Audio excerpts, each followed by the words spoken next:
Bem-vindos de volta, pessoal. Muito obrigado por estarem aqui e por participarem. Antes de começarmos, tirem um minuto para se inscreverem na nossa Substack em worldaffairsandcontext.com e considerem apoiar o canal tornando-se membros no YouTube ou no Patreon, se puderem. Certo, precisamos falar sobre o próximo grande embate depois que a Suprema Corte anulou as chamadas tarifas de emergência do presidente Trump. Porque, sim, a Corte decidiu que essas tarifas eram ilegais, segundo a Lei de Poderes Econômicos de Emergência Internacional.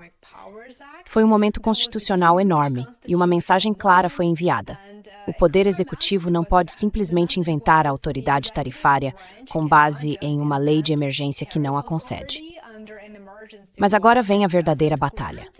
O que acontece com o dinheiro? E não estamos falando de trocado, não.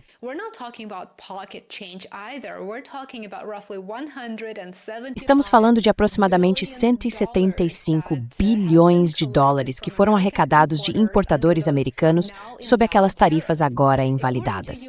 De acordo com o Serviço de Alfândega e Proteção de Fronteiras dos Estados Unidos, as arrecadações já haviam atingido 133,5 bilhões de dólares em meados de dezembro de 2025. Economistas da Universidade da Pensilvânia estimam que o total chegou a 175 bilhões de dólares antes que as cobranças fossem interrompidas. Se houver reembolso, este seria um dos maiores retornos obrigatórios de receita tributária da história americana. E aqui vai um detalhe interessante. A Suprema Corte invalidou as tarifas, mas não disse absolutamente nada sobre reembolsos. Tradicionalmente, quando tarifas são anuladas, o governo devolve o dinheiro. E adivinhe só, ele tem que devolver o dinheiro com juros. A alfândega processa reembolsos de tarifas o tempo todo, então o sistema já existe. Os registros estão em ordem.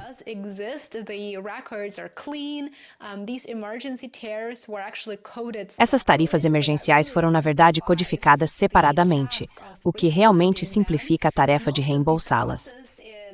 A maior parte do processo é sem papel e, em teoria, poderia ser tratada administrativamente, de forma relativamente rápida e fácil. Na verdade, o governo já havia dito aos tribunais que, se perdesse, os importadores receberiam seu dinheiro de volta.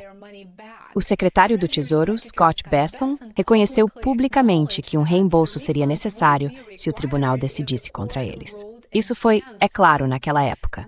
E agora, o tom mudou. Então, não deveríamos estar surpresos. O presidente e os funcionários do Tesouro estão sinalizando que os reembolsos não virão facilmente e que o processo pode se arrastar por anos. Alguém aqui está surpreso? Me contem nos comentários.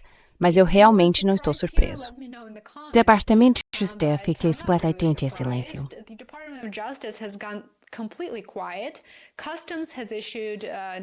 A alfândega não emitiu nenhuma orientação sobre reembolsos, então tudo está em silêncio, mesmo que a Suprema Corte já tenha tornado sua opinião pública. E agora, o que vem a seguir? Bem, litígios. Possivelmente litígios em massa. Quase 2.000 importadores, incluindo a FedEx, por exemplo, já entraram com ações no Tribunal de Comércio Internacional, que é o tribunal federal especializado em disputas aduaneiras. Esse tribunal confirmou que tem autoridade para ordenar reembolsos e milhares de outros casos provavelmente estão a caminho. Mas aqui está o verdadeiro problema. Há cerca de 600 mil importadores norte-americanos que potencialmente têm dinheiro a receber. A maioria deles são pequenas e médias empresas. Eles não têm advogados internos especializados em comércio, não têm assessoria jurídica e não dispõem de recursos ilimitados para financiar litígios. Alguns podem acabar se juntando a ações coletivas.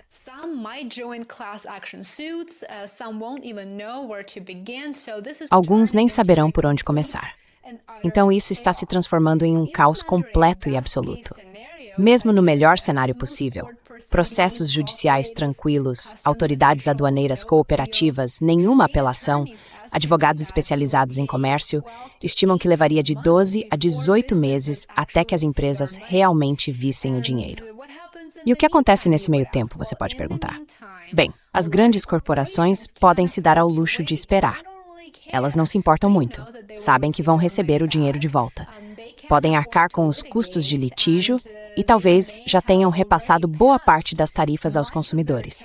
Pequenas empresas não têm esse privilégio. Empresas de médio porte também não têm esse privilégio.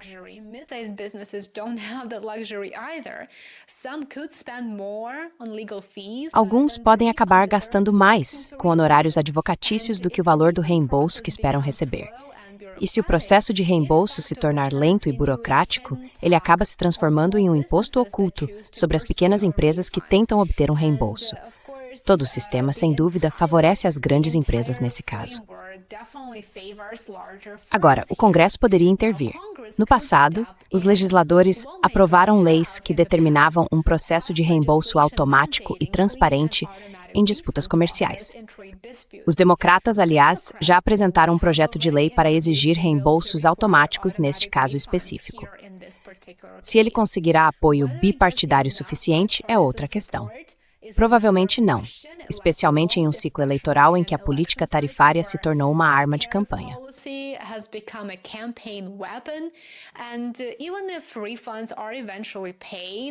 E mesmo que os reembolsos sejam eventualmente pagos em algum momento no futuro, apenas o importador registrado, e esse é o termo oficial, tem o direito legal de ser reembolsado. Mas muitos importadores repassam os custos das tarifas para seus distribuidores, seus varejistas ou consumidores. Algumas empresas faliram por causa dessas tarifas, então elas não estarão por aí para reivindicar nada. E mesmo que as empresas recebam cheques de reembolso altos, não espere reduções generalizadas de preços. Não espere por isso. Não prenda a respiração. As empresas raramente se apressam em baixar os preços, especialmente quando novas tarifas estão à espreita, quando novas tarifas já estão sendo introduzidas sob diferentes autoridades legais.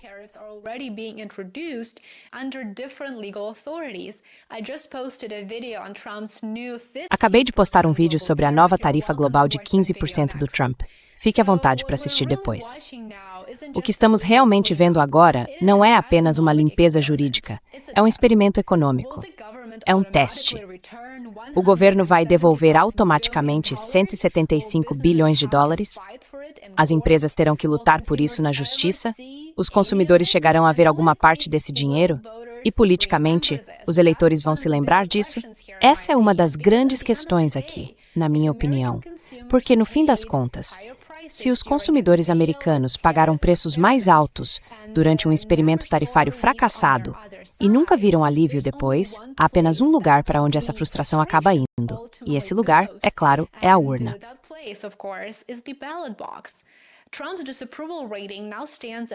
A taxa de desaprovação de Trump agora está em 60%, da última vez que verifiquei, e isso é bem antes das eleições de meio de mandato.